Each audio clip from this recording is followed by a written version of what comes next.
menurut Bung Alfian, apakah mungkin kedatangan Paus ini ke Indonesia untuk menjaga, memaintain, atau memperkuat proses kristenisasi di Indonesia, Bung Alfian? Pasti. Saya sebenarnya agak geram, Bung Kameramen, dengan berita ini. Yang pertama, kepada seluruh masyarakat, ini sebuah ketidakadilan kepada kelompok mayoritas. Tahukah saudara bahwa kedatangan Paus Fransiskus ke Indonesia ini adalah suatu momen berharga bagi saudara saya orang Katolik. Dan tentu spesialnya adalah karena kedatangan juga beliau memberikan satu gambaran, suatu contoh yang sederhana yang memang itu adalah patut untuk dicontoh dan diteladani dalam hal ini. Dan saya setuju dan saya sangat mengapresiasi satu contoh teladan yang dilakukan oleh Paus tersebut. Dan saya juga berharap dan berdoa dan merindukan bahwa juga orang-orang Kristen dan saya orang Katolik boleh meniru atau mencontoh gaya beliau, kesederhanaan beliau yang sudah menunjukkan sebagai contoh dan teladan yang patut kita untuk menuruti hal yang baik ini. Tetapi ada hal yang menarik yang mau saya sampaikan kepada kita pada kesempatan ini.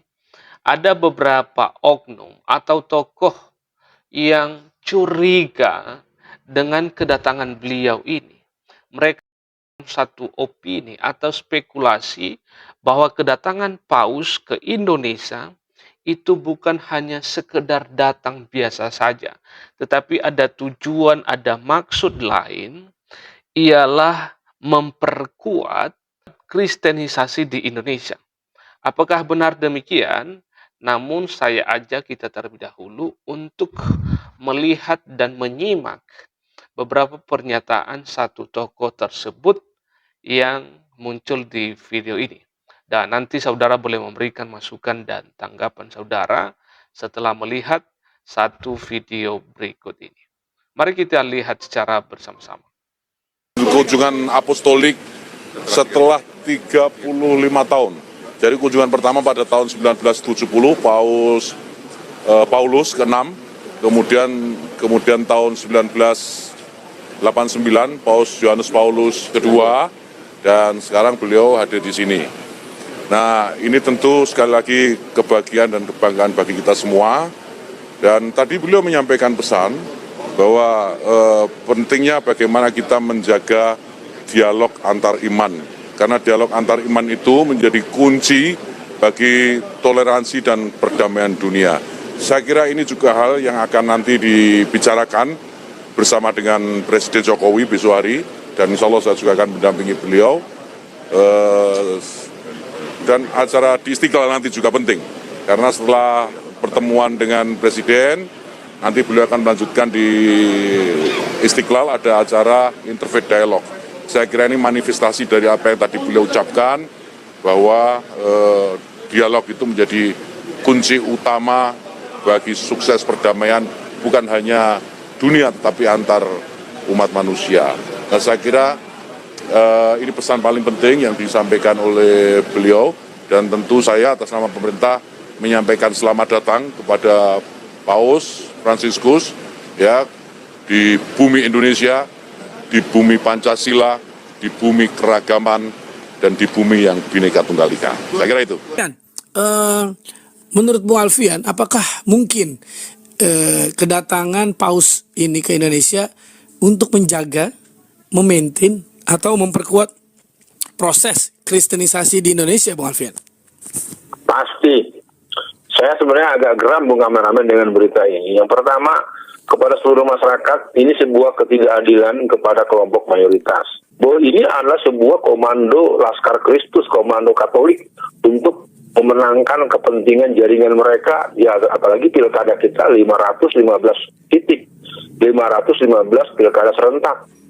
Dan jaringan gereja paling banyak memberikan bantuan secara langsung maupun tidak, yang akan memberikan keuntungan kepada mereka dalam bentuk akses, dalam bentuk perlindungan, dalam bentuk pemerolehan izin yang dipermudah. Ini jelas nggak sekedar datang ini ada hubungannya dengan banyak hal yang nanti akan dibicarakan lewat dialog dengan Bung Kamera. Jelas sebagai khilafah daripada kepemimpinannya. Ini kalau ada yang ribut-ribut khilafah, ini khilafahnya Katolik.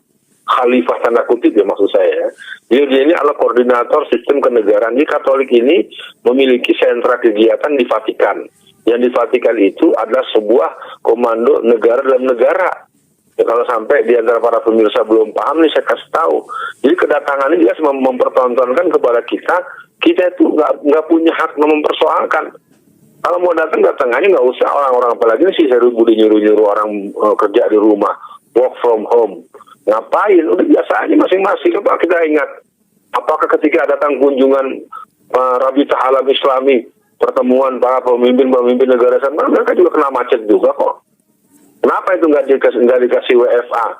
Saya pikir ini sebuah bentuk ketegasan daripada orang-orang yang memang mereka punya kebencian walaupun tidak diungkapkan dengan kata-kata. Ini bukan kedatangan biasa, ini merupakan kedatangan yang menunjukkan bahwa ada satu titik totok untuk memperkuat Katolik dan gerakan kristenisasi yang mereka secara prinsip bermusuhan antara Protestan dengan Katolik, tetapi dalam menghadapi umat Islam, mereka bekerja sama. Wallazina kafaru ba'duhum awliya'u ba'd. Mereka bekerja sama. Bukan, dan boleh diteruskan. Ya, terima kasih Bung Alfian. Ya, saya memang menangkap karena kan memang negara ini negara mayoritas Islam ya.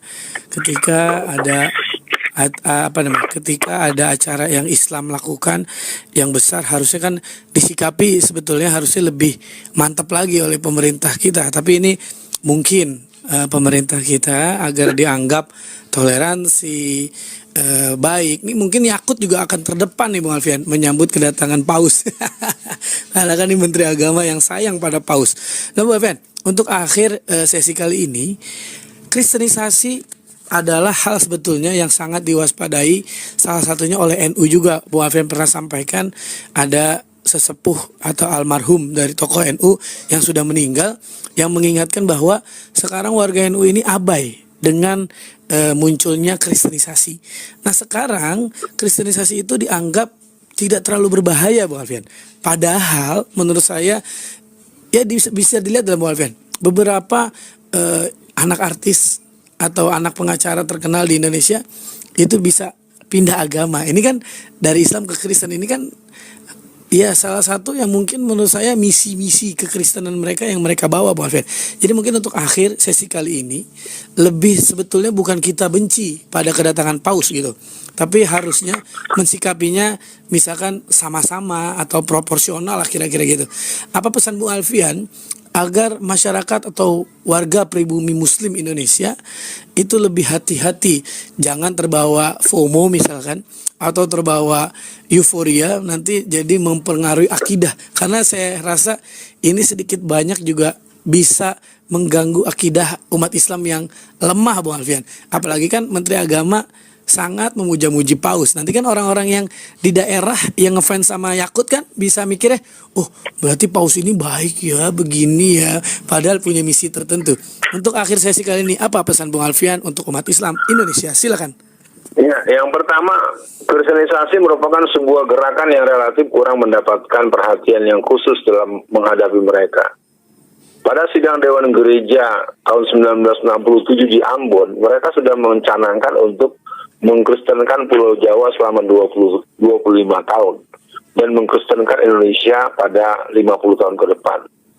Pada sidang Dewan Gereja Internasional ke-1974 itu batal karena koordinator SC, steering komitenya itu mati dibunuh, yang mereka memahami bahwa sidang ini berniat untuk melakukan gerakan pemurtadan. Oke, demikian saja video ini. Terima kasih, kiranya Tuhan terus menolong dan memberkati kita. Salam toleransi, salam persaudaraan. Kita semua adalah saudara karena kita adalah sebangsa dan setanah air. Tuhan Yesus memberkati kita semuanya. Shalom.